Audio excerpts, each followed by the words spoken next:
All new on 11 at 11, a grieving father's relentless pursuit of justice convinced a local sheriff to reopen the investigation of his son's death. Tonight, a suspect is charged and in jail 6 years after police first closed the case. So why did it take so long to file charges? At the father's request, Chief Investigative Reporter Craig Cheatham took another look at the evidence.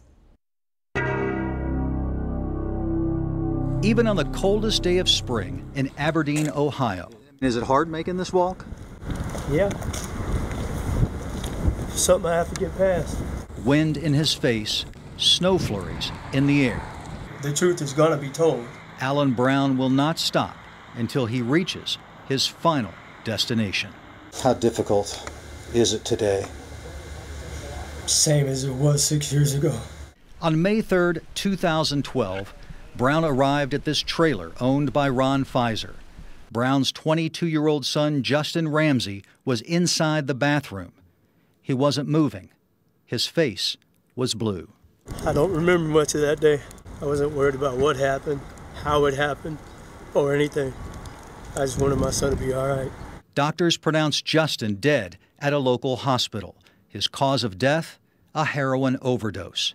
Alan and his wife, Viola, leaned over their son's body and kissed him goodbye. You hold that in, you know. You try to be strong because you got to move on. But it's hard. Just knowing that he's not going to walk through that door. Knowing that his smile, you're never going to see it again. When Alan Brown stood here 6 years ago, he says Ron Fizer insisted he didn't know Justin was in the trailer until two guests found him.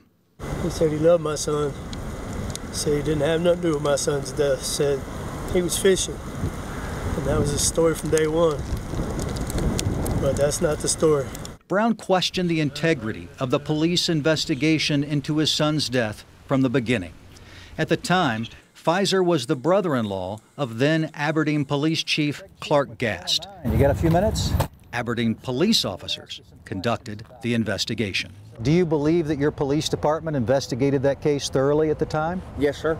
Gast told the I-Team he resigned in August 2012, while the investigation of Ramsey's death was still open. Did you, as the police chief, recommend that charges be filed? I told the officer to do exactly what he needed to do, regardless of who the individual was. On October 1st, 2012, 5 months after Justin's death, Aberdeen police officer Jacob Goodwin revealed that two guests at Fizer's trailer told police Fizer had been there for 30 to 60 minutes before the guests found Justin's body and called 911. Officer Goodwin wrote, "This disproves Fizer's original statement." Goodwin added that Fizer is to be interviewed in depth at a later date. It's unclear if that interview occurred. On October 10th, 2012, Fizer passed a lie detector test. Greg Caudill, Gast's successor as Aberdeen police chief, closed the case 2 days later. Caudill, who contacted the I-Team by phone, refused to answer questions about the case. Why do you think charges weren't filed 6 years ago?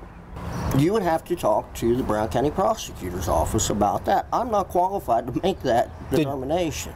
Jessica Little, the Brown County prosecuting attorney in 2012, is now a municipal judge in Brown County.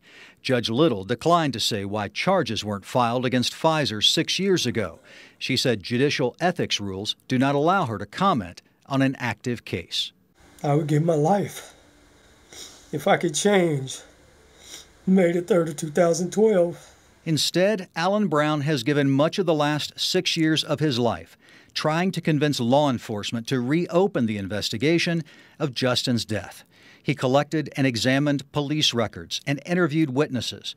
I just want the truth, you know what I mean? And I believe you're the man that's got the truth. Compiling what he learned at his kitchen table. Unable to convince anyone to take a serious look at what he found until last year when he presented his evidence to Gordon Ellis, who had recently taken office as the new Brown County Sheriff. He played a pivotal role in providing information in this case. Sheriff Ellis reopened the investigation. Deputies examined the same evidence and re-interviewed witnesses. This time, according to the sheriff, Ron Fizer confessed that he was in the trailer, that he had found Ramsey's apparent lifeless body in his bathroom and refused to call 911. Later, when Fizer's guests found Ramsey and called 911, it proved to be too late to save him. All right. 2 months ago, the Brown County prosecuting attorney charged Fizer with reckless homicide and involuntary manslaughter for his alleged role in Ramsey's death. This case demonstrates our dedication to doing what's right, what the law requires us to do, and frankly, what the public expects of its law enforcement agencies. We're broken. Broken emotionally, but still refusing to quit. Alan Brown insists his long walk for justice isn't over. Until the whole truth is told, I'll be there. Until I die.